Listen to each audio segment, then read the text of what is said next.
Hey everybody, Zach Fernandez Knights here, back with another Movie Memories Monday for you.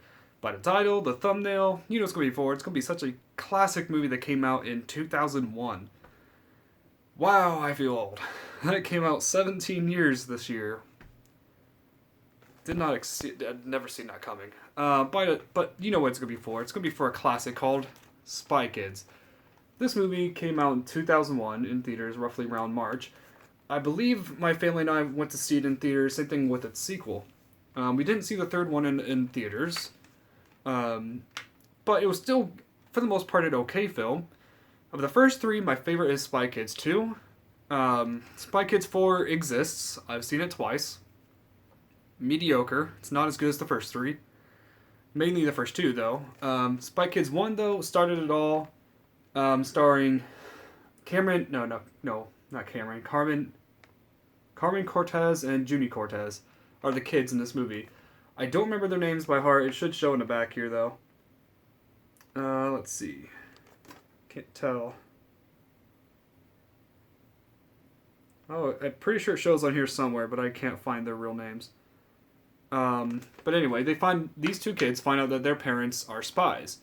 Um, Pretty much, though, it starts off with them just being average kids and Junie feeling kind of puny compared to his older sister, Carmen.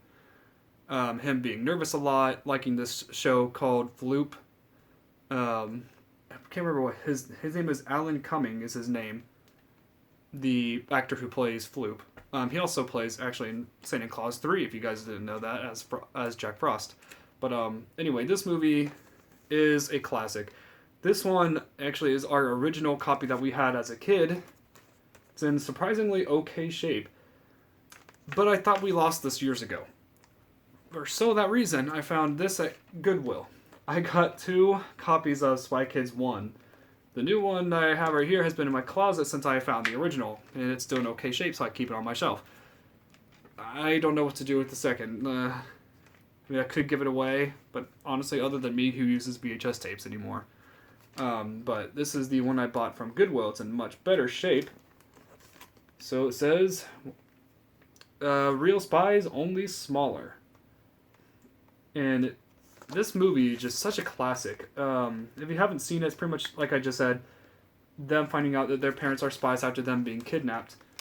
And their not uncle, pretty much told them the secret that their family was, well, their mom and dad were spies.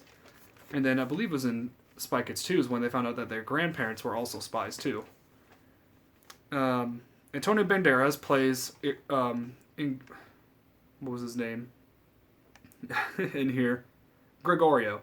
Gregorio is the father of Junie and Carmen. Played by Antonio Banderas. He's pretty much, you know him as Zorro or Puss in Boots from the Shrek films. And Ingrid is being played by a girl named Carla Gugino.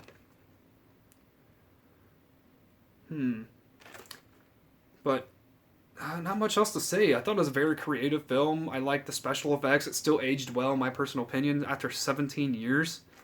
I'm pretty sure this is available on DVD, so if you don't want to get it on VHS, it's available there. I don't think they've ever put this on Blu-ray. None of the films, I don't think. Maybe except for the fourth one. But, I mean, they made cameo appearances. They were small minor roles in Spy Kids 4.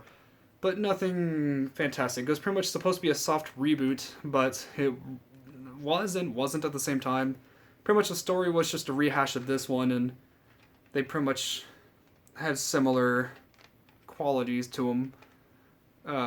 They find out their parents were spies, big shock. But for the most part, this movie was fantastic. But let me see if I can read this without stuttering so much. Bursting with an awesome array of ultra cool high-tech gadgetry, Spy Kids delivers enough thrilling entertainment to satisfy the entire family. 9 years ago, top international spies Gregorio and Ingrid Cortez, Antonio Banderas, and Carla Gugino, I'm going to pronounce her name wrong, traded the excitement of espionage for the adventure of parenthood. But when they are called out on a secret mission, the Cortezes are separated from their family and kidnapped by the evil Fegan Floop. I hope I said that right. Fortunately, there are two people who possess the skills and know-how to reignite the family. Carmen and Junie Cortez, their kids. Your family will love every fun-filled second as Carmen and Junie bravely crisscross the globe in a thrilling quest to save their parents. All the while, they discover that keeping the family together is the most important mission in the world for kids and parents alike.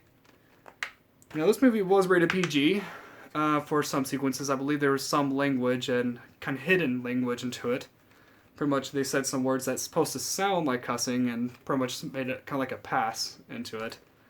I even didn't really recognize it until I got older. But honestly, I thought this film was great. It has some corniness into it, yes. But the special effects have aged well. I like the story. I like the characters. Floop turns good at the very end. Spoilers. He becomes kind of like a confused guy. He meant to be good, but started doing some questionable things that even he was questioning himself on, making robot children. Using what was his name? Gregorio's brain device that he made to make these robot kids save people, kind of like Spy Kids. The robots were turned to good by Floop at the very end. I thought this movie was just really well done. If you have not seen it, it's worth your time. If they ever put the whole trilogy into a set on Blu-ray, I would grab that instantly. I think it'd be worth it. It's a fantastic movie, and I honestly really, really enjoyed this. And I hope you guys did too. If you've seen this movie when you were kids, tell me in the comments below. What did you think of this film? What do you think of Spy Kids 2, 3, and 4? Kind of wish they would have stopped at 3, to be honest. Mainly because without the original kids, it's not the same. And that's why I really liked 1 and 2, particularly 2, though. 2 was amazing. 1 was fantastic as well. 3 was underwhelming, but had some really good moments into it. 4 had some interesting ideas, but it was pretty much a carbon copy of the original. There was a lot of similarities, some minor differences to make it its own thing, but it's not enough for me to say it's a good film. Honestly, the first 3 are good, the first 2 are especially. But tell me in the comments below what you guys and girls think of this video and what you think of this classic movie. If you have it, do you have it on VHS, DVD? I don't think they have it on Blu-ray. I would like to get the first 3 on Blu-ray someday if they ever release it. Now that's been 17 years, maybe in a couple years when it turns 20. See you guys next time. God bless to all, and I hope you enjoyed this.